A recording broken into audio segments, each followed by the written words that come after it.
చేసుకుని వెళ్ళిపోతే నా చెల్లెళ్ళు తమ్ముడు ఏమైపోతారో అని నేను చేసుకోలేదు. అయ్యో, అమ్మ ఉన్నంత వరకు నాకు ఎప్పుడు నేను ఒంటరిగా ఫీలింగ్ రాలేదు సార్. నేను చనిపోతే నన్ను అనాథం లాగా పడేస్తారేమో, నన్ను చూడడానికి చివరి చూపు కూడా రారేమో అనిపిస్తుంది సార్.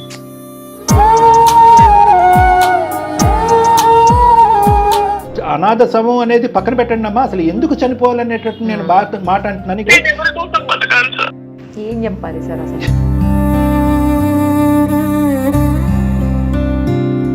నా చెల్లెల దగ్గరికి వెళ్తే వాళ్ళ హస్బెండ్స్ కూడా నన్ను అదొకలాగా చూస్తారు సార్. ఒంటరి ఆడది అంటే ఎలా ఉంటుందో మీకు తెలుసు. దారుణం అంటే దారుణం, దౌర్భాగ్యం అమ్మా.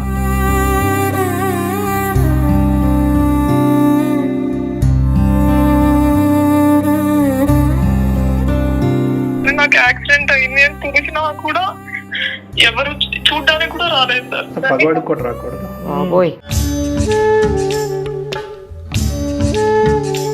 ఫోన్ కాల్ కూడా లేదు సార్. మళ్ళీ మనుషులా లేకపోతే ఏంది సార్?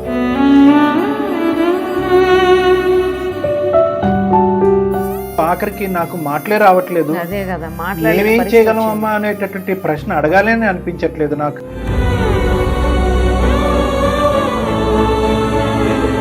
చిన్న వయసులో తండ్రి ప్రేమకు దూరం అయ్యా. తర్వాత తల్లి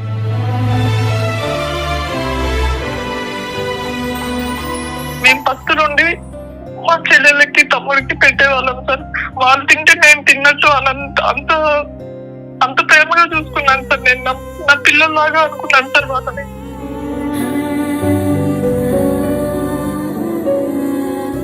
మాకు ఫోన్ చేయటం అనేటటువంటిది మా యొక్క వేదికకి ఒక కొత్త మలుపు. మీతో మాట్లాడుతుంటే నాకు నా తోడబుట్టిన వాళ్ళతో మాట్లాడినట్టు అనిపిస్తుంది. నాకు అసలు ఏడు బాగట్లేదు సార్. బ్రతికించేసాను అందరినీ, నేనెందుకు బ్రతకాలి అని మీరు అంటున్నారు. తప్పు మాట అది. ఇంకెంతకు మించి స్వార్థం ఎక్కడన్నా ఎగ్జాంపుల్ చూపెట్టండి మనుషుల మధ్యన అంటే చూపెట్టేది.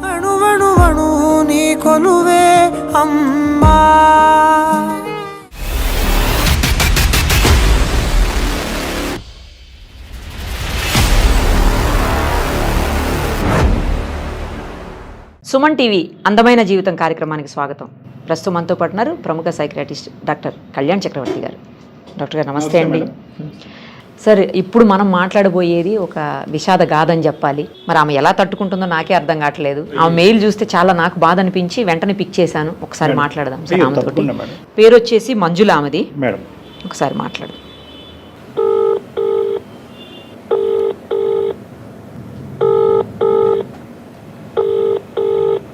హలో అమ్మ, మంజుల గారా? అవునండి. అమ్మ, నేను నిరుపమ, సుమన్ టీవీ అందమైన జీవితం కార్యక్రమం నుంచి కాల్ చేస్తున్నామ్మా. Thank you madam.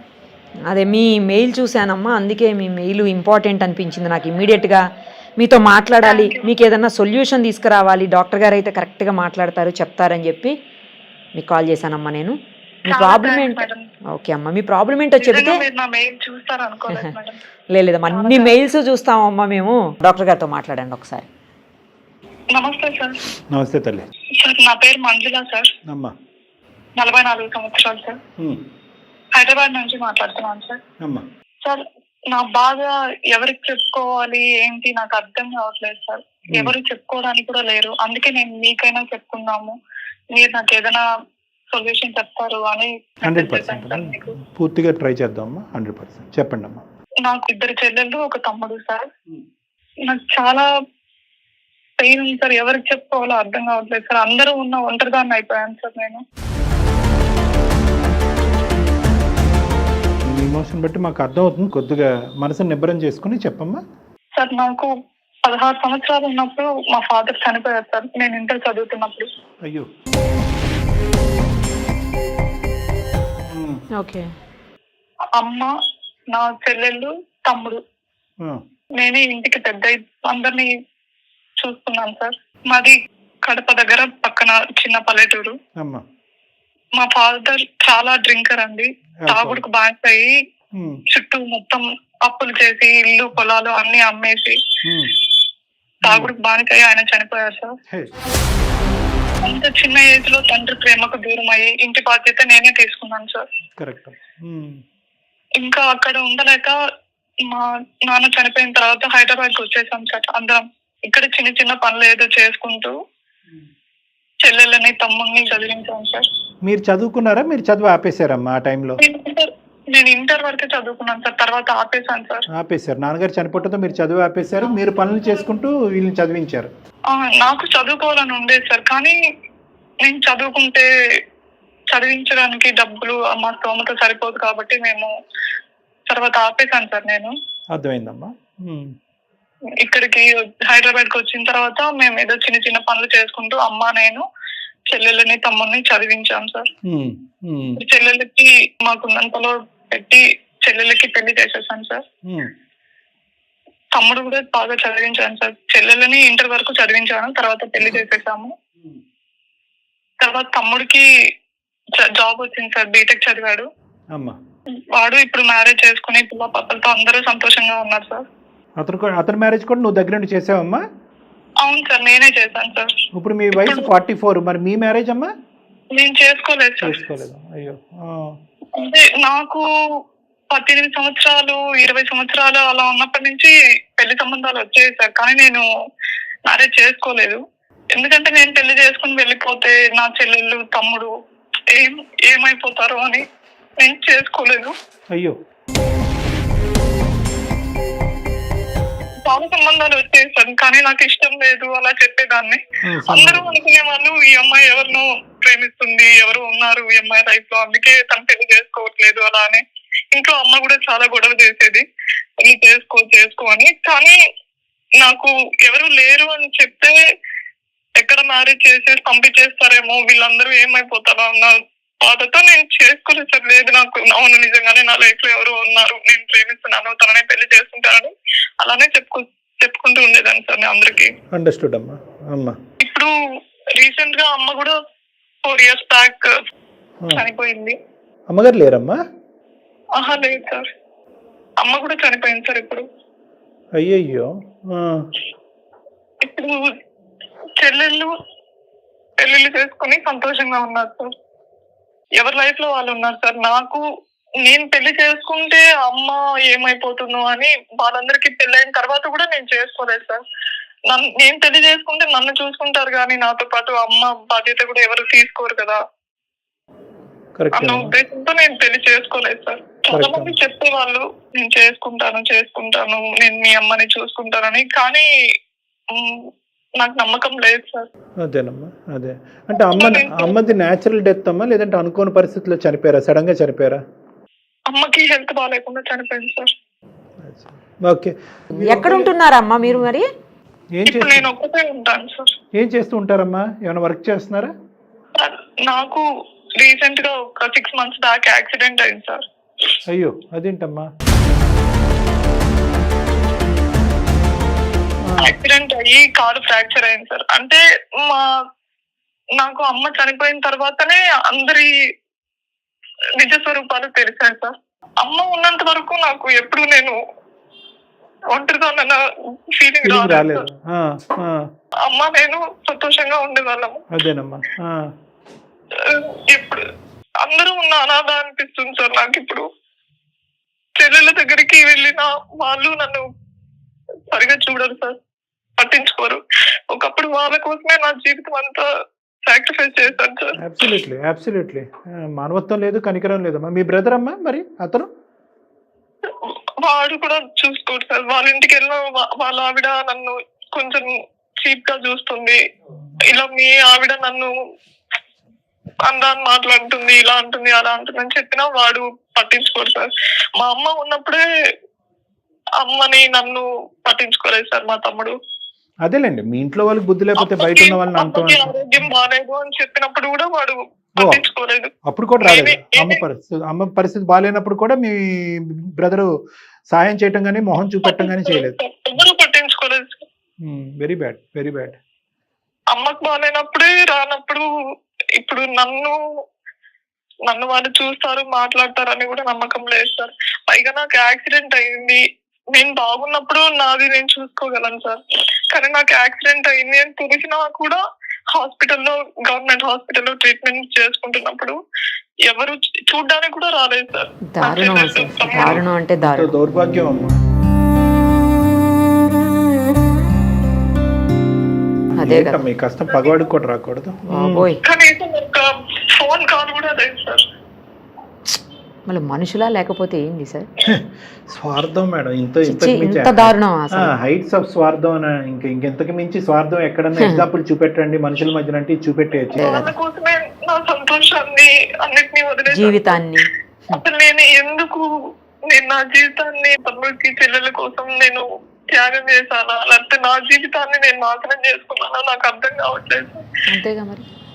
మీరు ఈ పరిస్థితి వస్తుందని మీరు కల్లో కూడా అనుకోలేదు కదమ్మా? అంటే లేదంటే కొంత ఈ నేచర్ అనేది ముందు నుంచే కొంతవరకు అర్థమైనా కూడా మీరు ఈ అంటే పెళ్లి చేసుకోకుండా త్యాగం చేసేటటువంటి ఆలోచనలో అంటే ఎక్కడో చోట అమ్మగారు ఉన్నప్పుడు కూడా మీ సిస్టర్స్ యొక్క ప్రవర్తన కానీ లేదంటే మీ తమ్ముడి యొక్క ప్రవర్తన ఎంతో కొంత ఎగ్జాంపుల్స్ మీకు దొరుకుంటాయి కదా. రేపొద్దున అమ్మ తదనంతరం నన్ను ఏకాకి చేస్తారనే భయం మీకు వచ్చి ఉంటుంది. కాదు, ఆ టైంలో మమ్మీ మీతో అంటే అమ్మగారు బతికున్నప్పుడైనా మీ సిస్టర్స్ది మీ బ్రదర్ది బిహేవియర్ ఏ మాత్రం అర్థం కాలేదా మీకు అని అడుగుతున్నారు డాక్టర్ గారు. అర్థమైంది సార్. అదే అమ్మ నేను చాలా ఇంకా అనుకున్నాము, కానీ నాకు ఇలా ఒక సమస్య వచ్చినా నేను మంచాన పడి ఉండే అలాంటి పరిస్థితిలో ఉన్నా వాళ్ళు నాకు చూడరు అని అంత నేను అనుకోలేదు. ఎవరు అనుకోరమ్మా అందులో. ఏదో వాళ్ళు కోపాలు, వాళ్ళ లైఫ్ లో వాళ్ళు బిజీగా ఉన్నారులే అన్నట్టు నేను అనుకున్నాను సార్. కానీ నన్ను ఇంత హీనంగా అసలు నేనంటూ ఒకదాన్ని ఉన్నాను అని కూడా వాళ్ళకు గుర్తులేదు సార్. ఒకప్పుడు నేను రోజంతా కష్టపడితే 100 రూపాయలు సంపాదించుకునేదాన్ని సార్. అలా సంపాదించిన డబ్బుతో ఎంతో కష్టపడి వాళ్ళని చదివించి ఇప్పుడు ఈ స్థాయికి తీసుకొచ్చాను సార్. వాళ్ళ జీవితాల్లో వాళ్ళు సంతోషంగా ఉన్నారు. కానీ ఈ రోజు నేను ఒంటరిదాన్ని అయిపోయాను సార్. చిన్న వయసులో తండ్రి ప్రేమకు దూరం అయ్యాను. తర్వాత తల్లి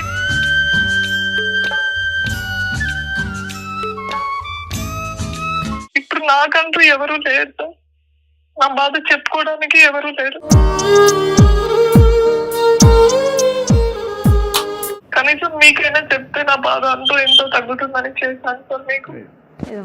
అలాగే నాలాగా ఎంతో మందికి వాళ్ళ జీవితాన్ని నాశనం చేసుకుంటూ ఉంటారు సార్. వాళ్ళకి ఒక ఉదాహరణ అవుతుంది నా జీవితం అని మీకు మెయిల్ చేశాను సార్. మీ బాధకి ఆయనకి ఎమోషన్ అయ్యి ఆయన మాట్లాడలేదు. అదే కదా చెప్పాలంటే అమ్మతో పాటు నేను పాచి పనులకు కూడా వెళ్ళి చేసేదాన్ని సార్. మేము పస్తులుండి మా చెల్లెళ్ళకి తమ్ముడికి పెట్టేవాళ్ళం సార్. వాళ్ళు తింటే నేను తిన్నట్టు అంత ప్రేమగా చూసుకున్నాను సార్. నేను నా పిల్లల్లాగా అనుకున్నాను సార్ వాళ్ళని. నాకు పిల్లలైనా వాళ్ళే అనుకున్నాను.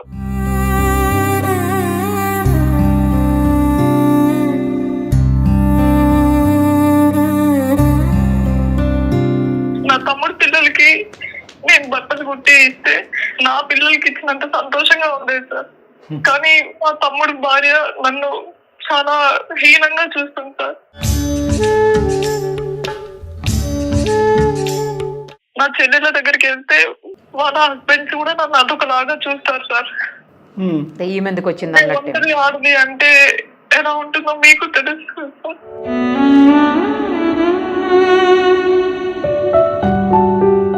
యాక్సిడెంట్ వల్ల ఎటువంటి లోపం ఏర్పడిందమ్మా? అంటే కాళ్ళు ప్రాబ్లం అయిందా? కాలు ఫ్రాక్చర్ అయింది సార్. మరి నడవగలుగుతున్నారమ్మా? సెట్ అయిందా? ఇప్పుడు కొంచెం పర్వాలేదు సార్. నేను ఈ బాధ తట్టుకోలేక ఒంటరి జీవితం అనుభవించలేక అనాథాశ్రమంలో కూడా చేరాను సార్. ప్రెసెంట్ మీరు ఆశ్రమంలో ఉన్నారమ్మా? సార్ అనాథాశ్రమంలో అక్కడ ఇంకా నాకు ఎక్కువ బాధ అనిపిస్తుంది సార్. వాళ్ళందరినీ చూసి అందరూ ఉన్న అనాథలైపోయానే అని. అందరూ ఉన్న అనాథమ్మా మీరు.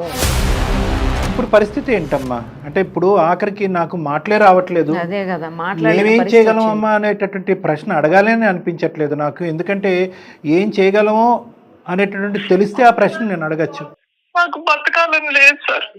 నేను చనిపోతే నన్ను అనాథ శవంలాగా పడేస్తారేమో, చూడడానికి చివరి చూపు కూడా రారేమో అనిపిస్తుంది సార్.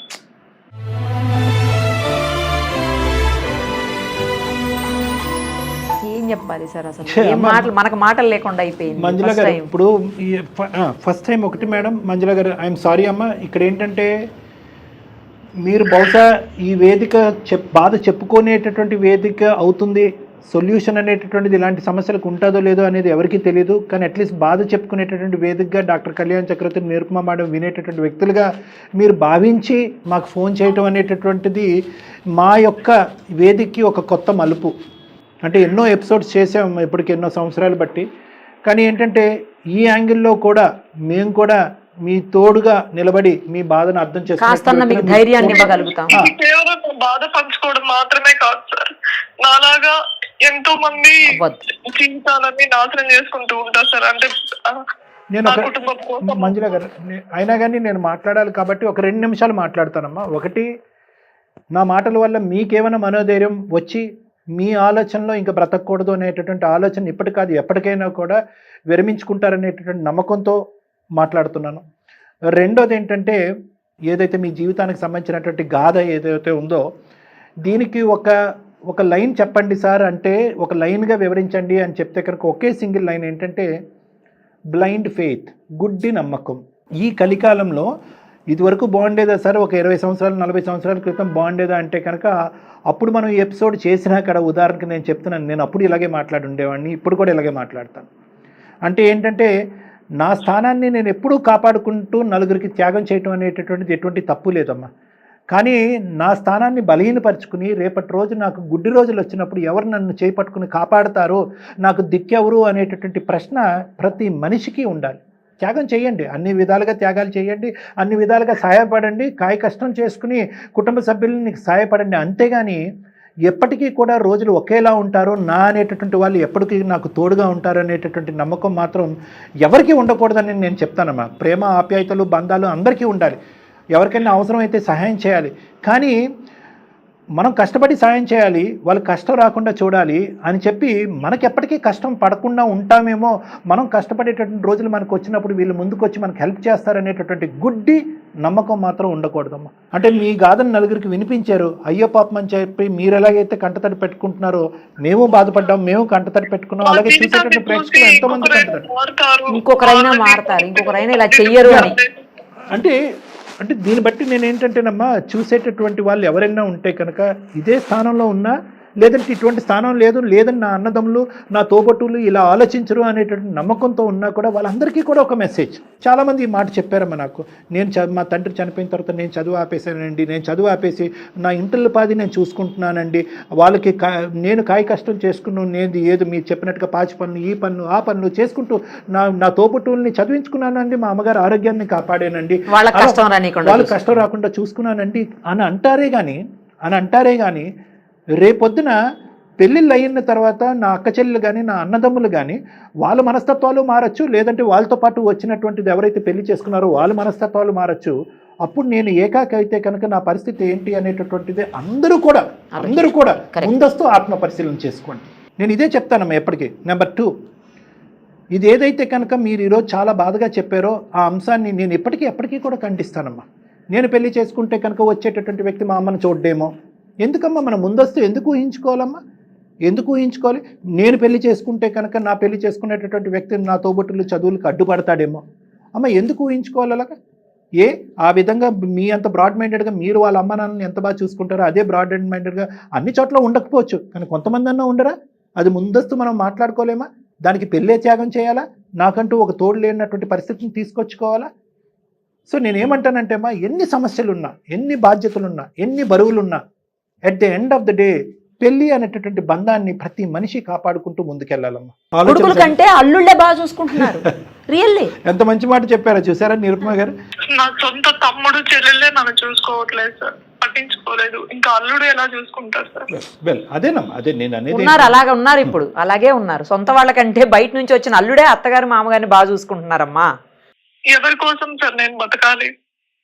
ఎందుకు బతుకుతున్నానో కూడా నాకు అర్థం కావట్లేదు సార్. అమ్మ ఇప్పుడు అసలైనటువంటి జీవితం అమ్మ నిజంగా నేను ఒక నిమిషం తల్లి నేను చెప్పేటట్టు, ఎందుకంటే పదే పదే మీరు ఆ మాట అంటుంటే కనుక చాలా బాధ అనిపిస్తుంది. ఇప్పటి వరకు జీవితాన్ని అందరికీ త్యాగం చేశారు, అట్లీస్ట్ ఇప్పటికైనా మీ గురించి మీరు బ్రతకండమ్మా. నేను త్యాగం చేసుకున్నానో లేకపోతే నా జీవితాన్ని నాశనం చేసుకున్నానో అర్థం కాని సిచ్యువేషన్ లో ఉన్నాను సార్ నేను. ఎప్పటికీ అర్థం కాదమ్మా. ఆ బదులుకి ఆ ప్రశ్నకి ఎప్పటికీ సమాధానం దొరకదు. ఎందుకంటే మీరు చేతులారా చేసుకున్నారా, మీ పక్కన ఉన్న వాళ్ళు మిమ్మల్ని మోసం చేశారా, మీ స్థానం బలహీన పడుతూ అవతల వాళ్ళని బలపరిచారా, ఈ ప్రశ్నలకి బదులు ఎప్పుడు దొరకదమ్మా. డాక్టర్ కళ్యాణ్ చక్రవర్తి ఇంకో 2 గంటల పాటు మాట్లాడమంటే మాట్లాడతా, కానీ అమ్మా వద్దులే అమ్మా, నీ మీద నువ్వు నువ్వు నిజంగా నువ్వు చెప్పాలి అంటే కనుక నువ్వు దైవ కార్యక్రమం చేసావు, ఒక మానవతా హృదయంతో ముందుకెళ్ళి. దురదృష్టం ఏంటంటే ఒకే